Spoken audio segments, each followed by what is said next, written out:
make sure when you put that bolt in the back of here, the line will come with 2 new washers, or the caliper will come with 2 new washers. Replace those copper washers in there. That's where most leaks happen. Welcome back, everybody. If you saw in our previous video, we replaced this brake caliper and the rotor and pads on Bradlee's Jeep Compass. Well, about 3 days later, this boot tore. I think what happened was the boot wasn't, when it was remanufactured, the boot wasn't put on right, and it's either ripped or it looks like it's come loose and has dumped all the fluid out. And as you can see, it got unbearably hot. It was like 240 degrees when he pulled in. Just caliper's locked up. It actually got burnished right there, if you can see. It got so hot it burned, it melted these little boots, and it actually melted all the grease off the bracket. So what I'm going to do is I'm going to replace the caliper. I don't know if it was a defective caliper, but what I'm going to do today is replace this line, because I have seen these lines be like break down internally. We just did one on Steve's F-150, and then pieces of the line get in here and gum this up, and that's what caused it to break down. I don't know if that's what happened. Just a little bit of insurance on my part. So what I'm going to do today is show you how to replace this line. I'm going to get the new caliper mounted, and we'll get this line broke loose, the new one put on. That's a simple job. It's going to be getting it up in the air, and bleeding it will be harder than anything else. I'm going to explain this to you, and I'm going to tell you a couple places you need to be careful. I got the new caliper bolted on, so you'll need this bolt and this nut on the line, and then you'll also need a flathead. Okay, then you'll have 2 bolts here. Those are 13s. Take them loose, but don't take them all the way out that way. If you do, this will want to flex and move and all kinds of stuff. Okay, leave it a little bit right there. We'll worry about those last. Okay, since this is an aftermarket caliper, that's a 12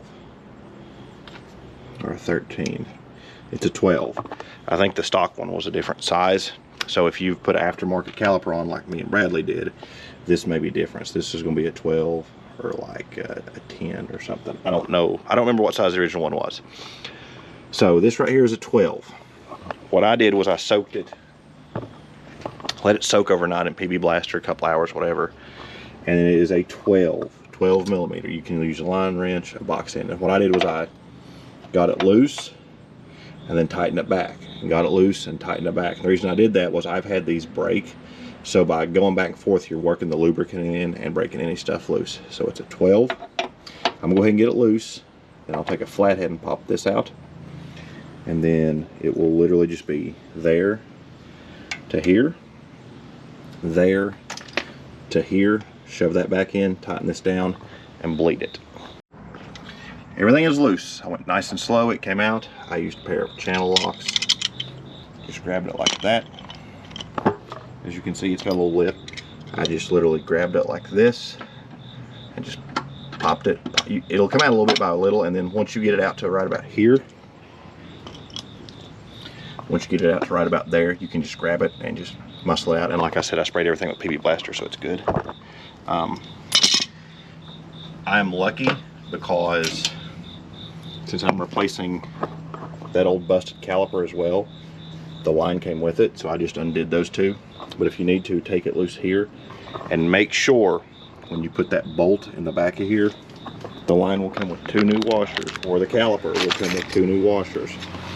Replace those copper washers in there. That's where most leaks happen. Everything loosely tightened here. I got to tighten this down. Okay, this bracket, make sure it goes the right way. It's just real loosely. It's weird. I don't remember this touching like that. And then also pay attention here. See how I've got this line? That's wrong. It should go between one of these grooves, as you can see right there. So make sure you get it in there. That bracket goes there. This goes up to there. The way you do this is make sure that line, if you look at it, see how it has a flat spot? That can only go in this bracket one way. And when it goes in, it will pop up enough to let you get this on. And once I got that hooked, I just took a screwdriver in my hand and just tapped it, make sure it was level. So now I'll get this tightened down, get these tightened down the rest of the way, pop that open and get my air bleeder. So when you're bleeding brakes, you can do it with the air thing, or if you're doing it with a friend. So what you do is, it's an 8mm bleeder, okay? So what you do is you say, hey Bradlee, pump it 3 times, and on the 4th time, hold it down.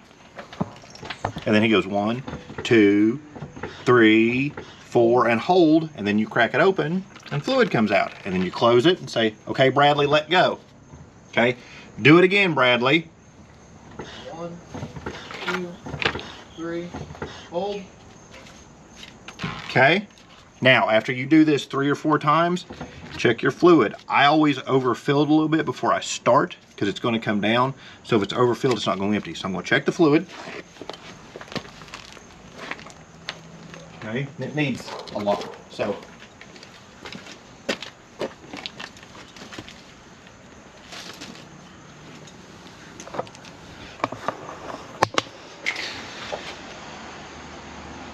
whenever you fill it, you'll have a full line and an add line. Never let it go empty. If it goes empty, you have to bleed all your brakes again because you introduce air at this point. So it's full. I went over the full line a little bit. So now, Bradlee, you can go back to pumping. You're ready. Hit it, Bradlee. 1, 2, 3, hold. Oh yeah, we got good fluid. How's the brake pedal feel, Bradlee? Out. Like normal? Yeah. Let's give it one more just to be safe. 1, 2, 3, hold. Boom. All right, give me one more, Bradlee.